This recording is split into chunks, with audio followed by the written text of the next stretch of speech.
Well, we're just days away from California's special election, and this morning we're continuing our deep dive into the only statewide initiative on the ballot, Proposition 50.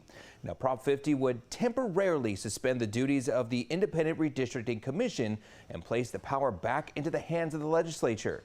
If approved, that would only last until the next census count in 2030. Then the Independent Commission will continue its duty. Under the current map, Democrats hold 43 of the state's 52 U.S. House seats. Democrats are hoping to pick up 5 seats in response to what they call election rigging in other states. So today we take a look at what's at stake in the national effort to redistrict. Republicans won House majority in 2024 by a margin of only 3 seats. You see the number here of the U.S. House Representatives, 219 for Republicans, 213 for Democrats, with 3 vacancies, including the election from Election Grijalva. So to maintain control of the House, President Trump has urged states to redraw congressional lines mid-cycle. This started with Texas, where the governor signed off on new Republican-backed maps aimed at flipping 5 Democratic-held seats. Texas lawmakers even used a special legislative session and a procedural tactics to fast-track those changes. Republicans already control 25 of Texas's 38 seats. And now Texas voters, they don't register by party, but voting data reveals that more than 46% of Texans voted Democratic in recent elections compared to 37% Republican.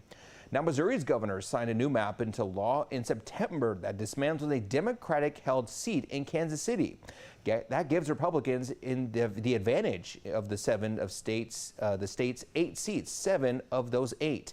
33% of voters here are Democrat, nearly 47% are Republican. Now, adding a new state here, Ohio, it's required to pass the new map for next year. That's because the previous one was redrawn in 2021 with no Democratic votes. Republicans control 10 of the state's 15 seats and are targeting 2 more. The registration is split here with Democrats 31%, Republicans at 30%, a very tight race there. North Carolina's GOP majority approved a new map this month designed to flip 1 seat. That would give Republicans control of 11 of the state's 14 seats. Voter registration also split here at 30% for each party. Indiana, Florida, and Kansas are all trying to redraw maps, which can net the GOP up to 6 seats.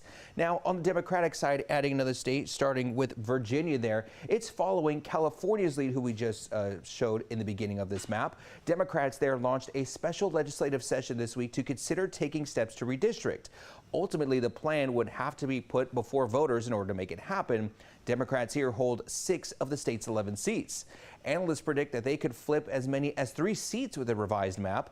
Voter registration here is 51% Democrat, 30% Republican. Democrats in Maryland and Utah are aiming to flip at least 1 seat in each state. 2 Democrat strongholds, Illinois and New York, they're unlikely to redistrict ahead of next year's midterms.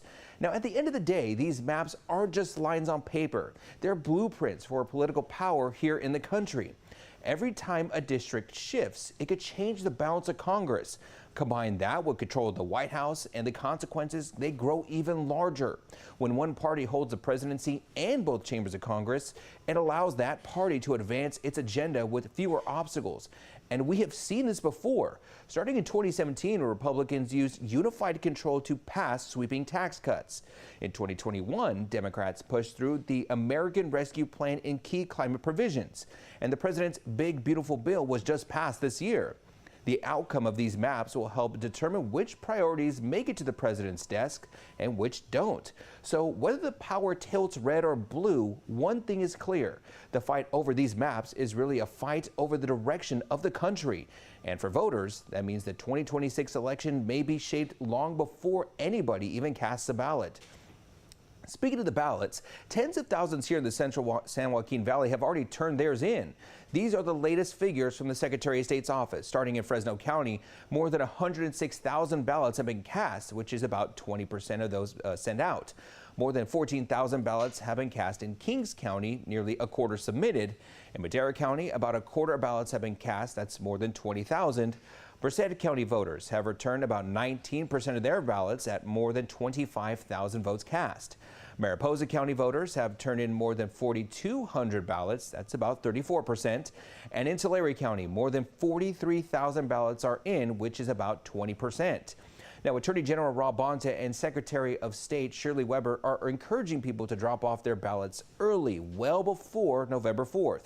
They warned of delays with the Postal Service that will affect every voter here in the central San Joaquin Valley because we live more than 50 miles away from the 6 regional mail processing facilities.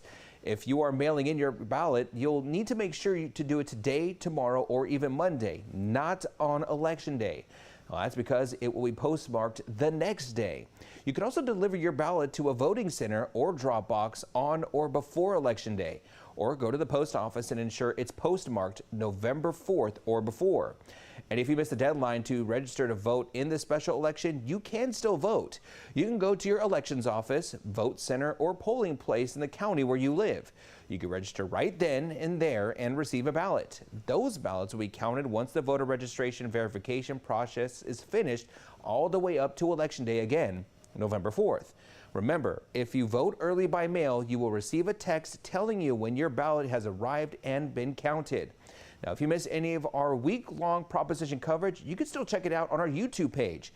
Scan the QR code you see on your screen right below me, right over there, or subscribe to subscribe. We'll have a playlist with everything that you need to know before you cast your vote. So I know that's a lot of information, but that brings us to our question of the day. Do you support the effort to temporarily redraw California district lines? Yes or no?